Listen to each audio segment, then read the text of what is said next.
The film, the medicine, the documentary, touches people on so many levels. It's spiritual, it's personal, it's scientific. Um, was it planned that way? It was. We took a look at all the different ayahuasca documentaries, and most are about the personal journey of a filmmaker that goes down to Peru, and it chronicles their experience. And we wanted to give the mainstream viewers a real good introduction to the science of it, the spirituality of it, the culture, because this medicine dates back thousands of years that no one really knows exactly how old this is. And wanted to give an overview of it because it really is something that we feel that can help people, especially in this time. It's getting more it's as days go on, I think this is more beneficial. And not just ayahuasca as a psychedelics as a whole, I think are a very, very good pathway to consciousness.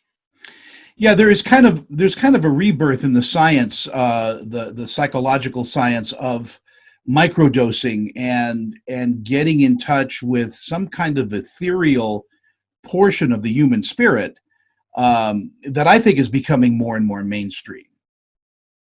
Oh yeah, I think there have been reports on 60 Minutes has covered it, Today's Show. I think the elements, especially psychological elements, are so broad these days. Whether it's depression, PTSD, addiction, and I think those are all those diseases are manifesting something else, right? From people's experiences, whether it's childhood or whether it's veterans going to war, and traditionally it's been here, take a pill for the rest of your life, and that's how we deal with it. But I think now the medical community, hopefully, and the scientific community is really finding that maybe there's a different way to treat these ailments.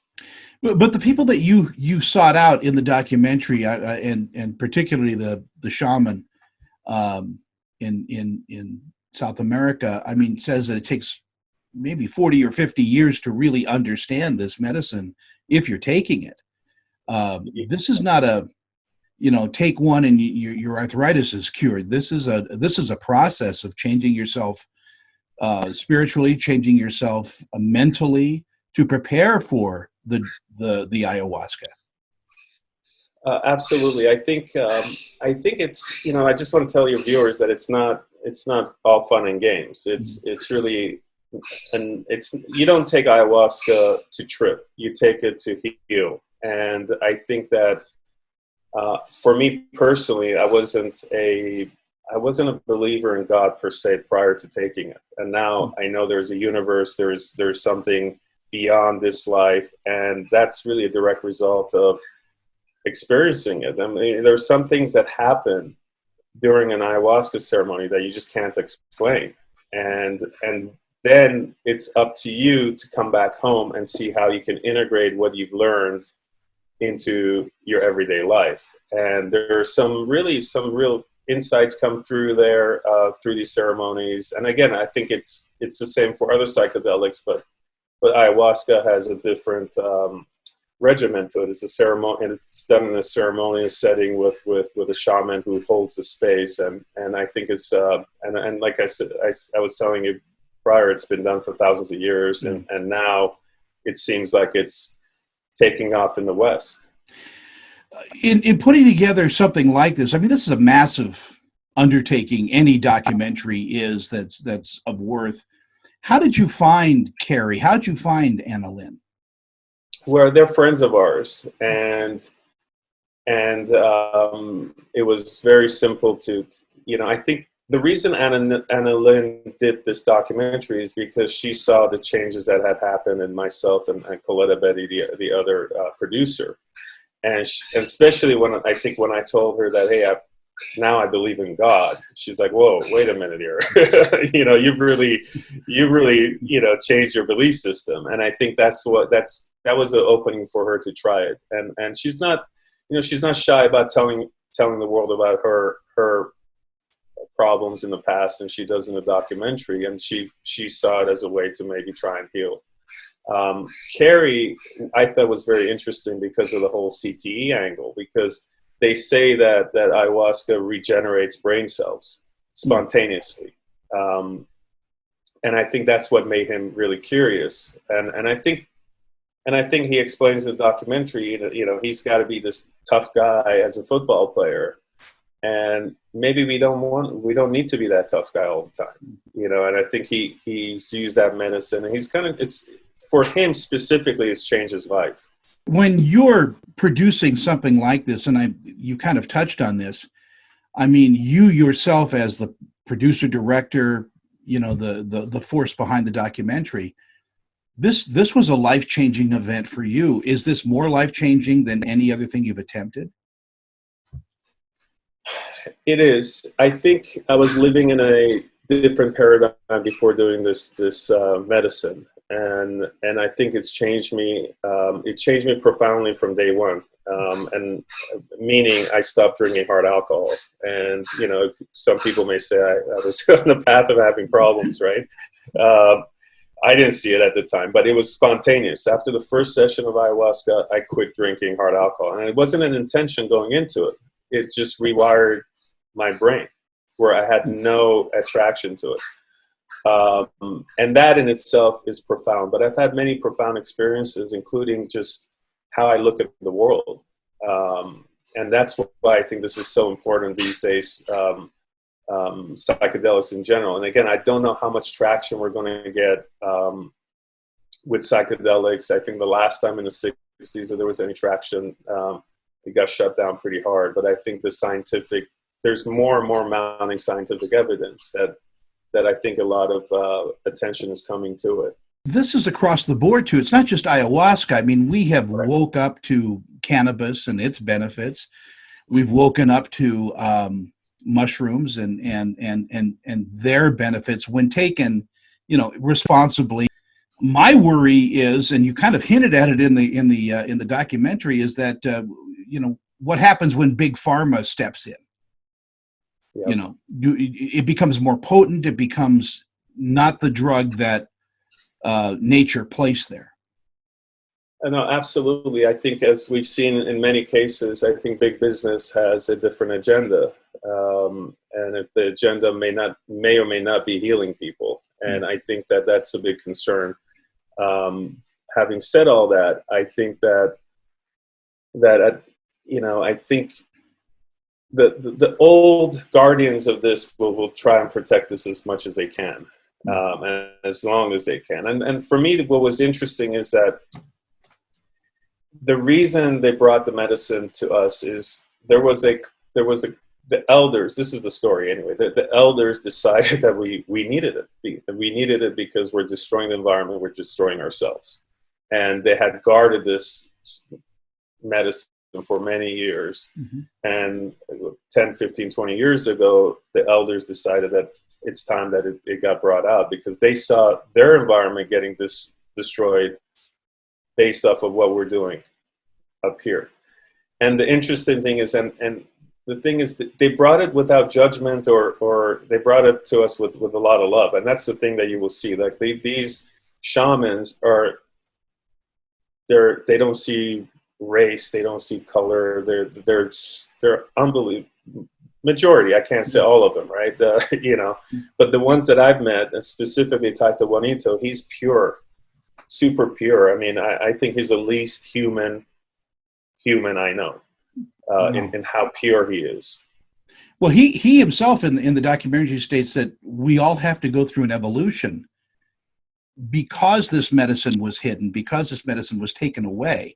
I mean, I look at the conquistadors and the people that invaded South America as big pharma. You know, they would have taken this and used it, you know, in another way. So they hid that medicine until just recently.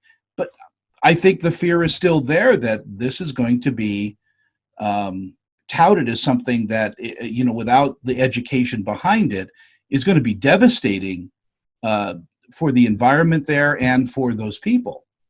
No, absolutely. Especially in Peru, there's this big tourism base that's surrounding ayahuasca, and random folks are calling themselves shaman, and they're creating these sort of tours for ayahuasca. And I think, how do you check check and balance the popularity of something like this with with sustainability and ethical administration of it. And I think that's the balance. And I think we tried to point out in the documentary that you just don't go do this with anybody. You really have to, because you need somebody, if you believe in spirits, and now I do. I didn't 3 years ago. Now I do.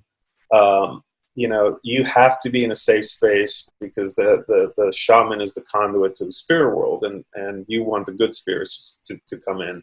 How did this change in you affect your filmmaking? Well, I'm more aware of the product that I would like to put out there. I think that, look, I've been in television and media for about 20 years. And I think especially now, especially with what's been going on, I think we're really responsible. The media is really responsible to put out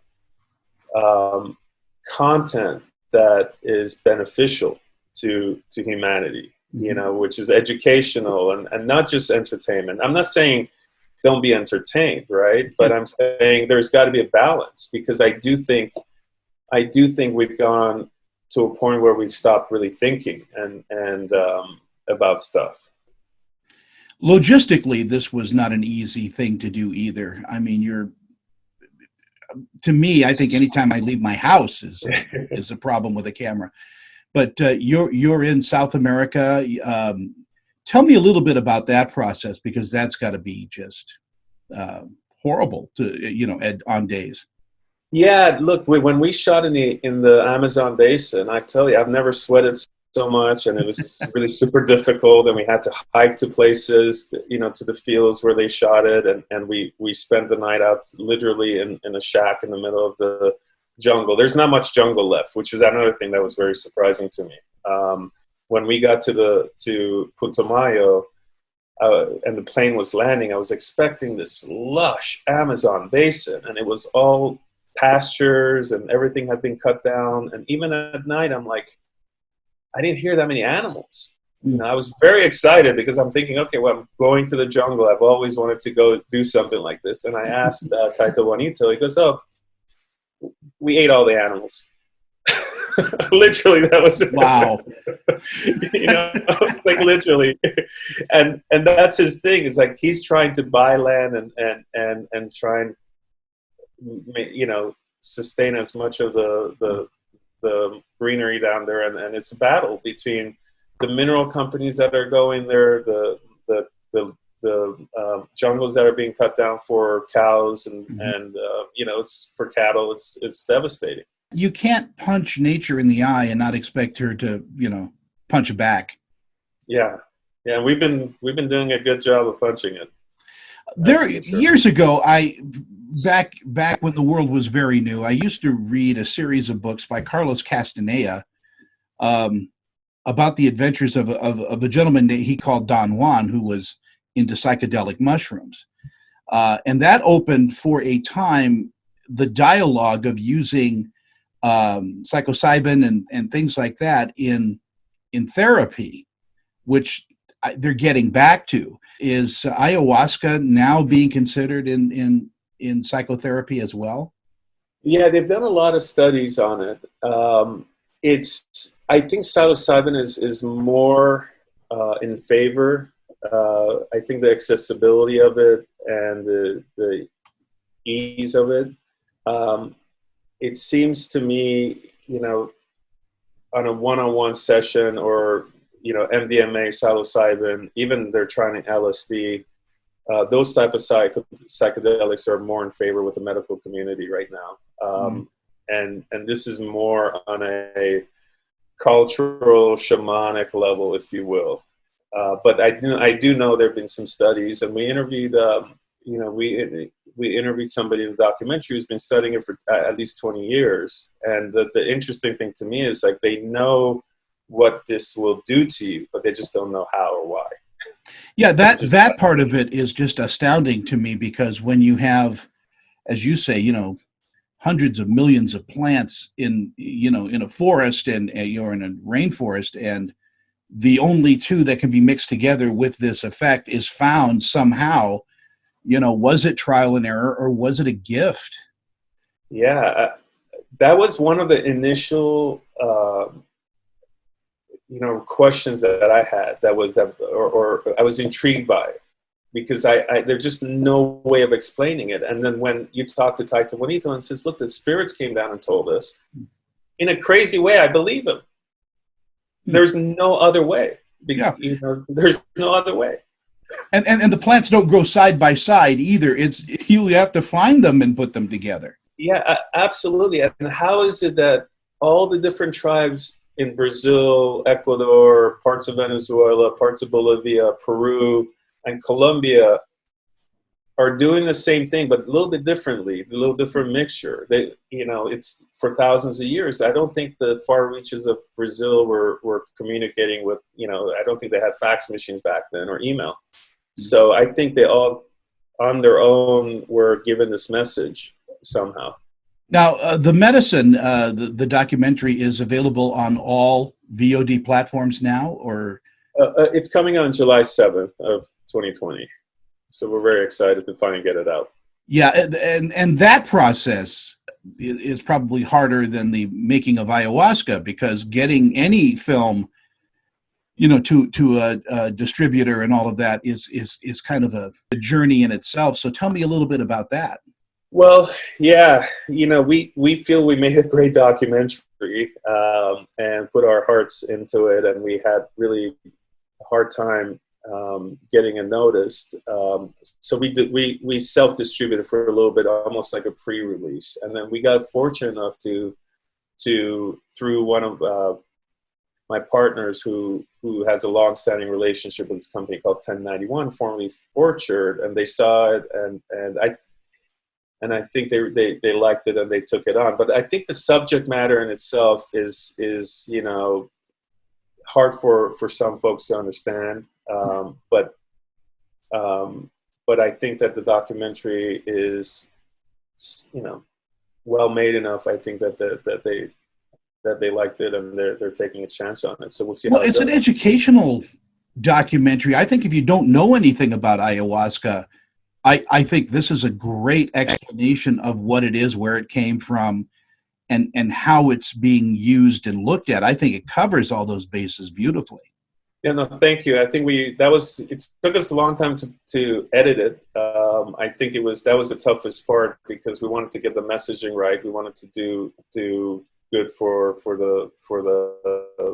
ayahuasca itself, for the plant medicine, and to cover all the bases, and also to make it entertaining. The process of documentary, I mean, it's got to be organic. I'm sure, like a lot of documentary filmmakers that I talk to, is that the end product is not always what you started out to be, because you have to let the documentary happen. This was a crazy process. I felt that after a particular ayahuasca ceremony, that it all started just coming together. But the shooting of it was a lot easier than the editing of it.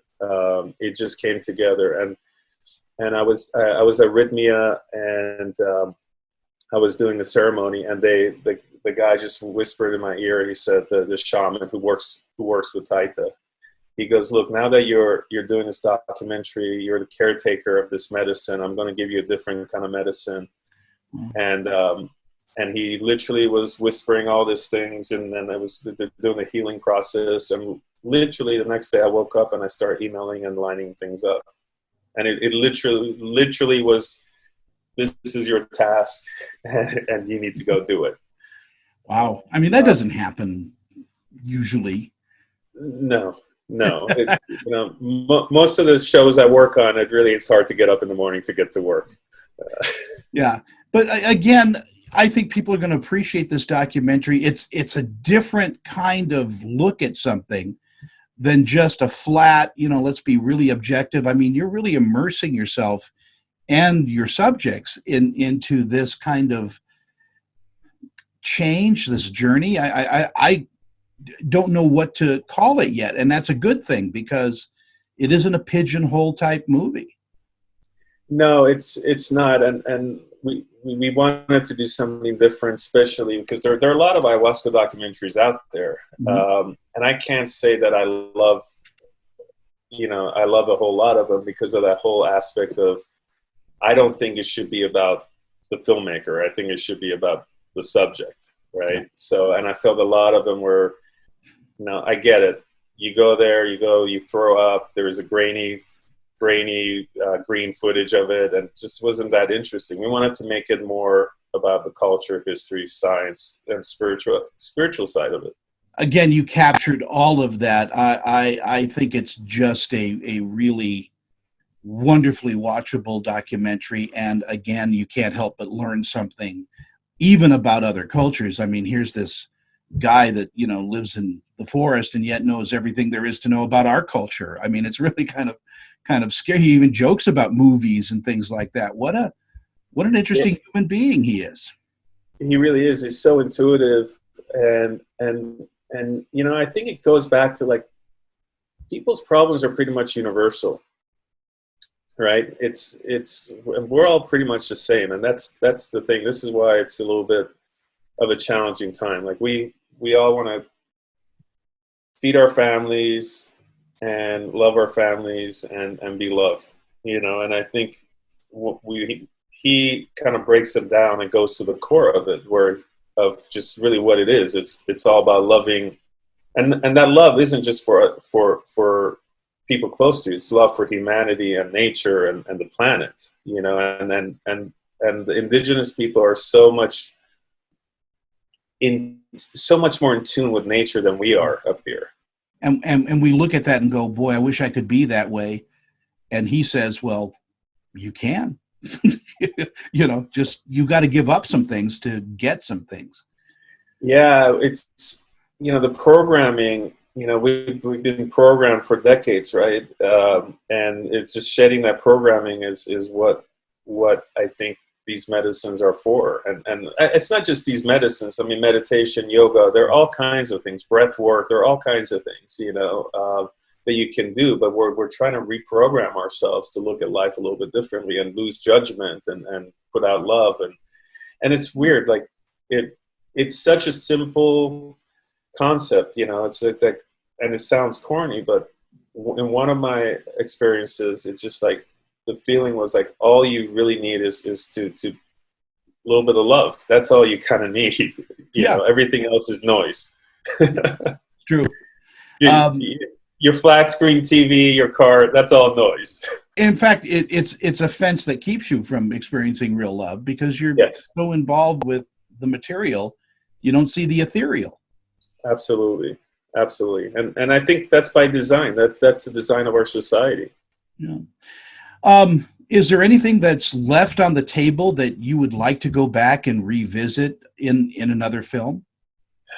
Well, we're considering doing something similar about a psychedelic called Bufo alvarius, which is a toad, and it's in the Sonoran Desert. And what's happening is the toxin from these toads are gathered and it's smoked, and it's the same kind of thing where it generates DMT and you have these profound experiences. But the documentary would be more about what's happening to the toads because a lot of people are going down and taking advantage of these poor toads and destroying the their habitat and stealing the toads, and it's they're using for tripping, and this is something that's again indigenous to the cultures down there, and it's getting abused by folks. So we're thinking about doing something to bring attention to that, and hopefully people will respect the toads. Well, it has been a pleasure not only to talk to you about the philosophy behind the film, but the film, the nuts and bolts itself. I'm a big fan of this movie, and I'll be promoting it for a little bit just to let you know. Thank you so much. So if anybody, any of my students, any of my listeners, like I say, we're on a bunch of different platforms, please check out the medicine. It will be on VOD July 7th. That's correct. And my gosh, thank you so much for your time this morning. I really appreciate it. No, thank you so much. Be well. Appreciate it.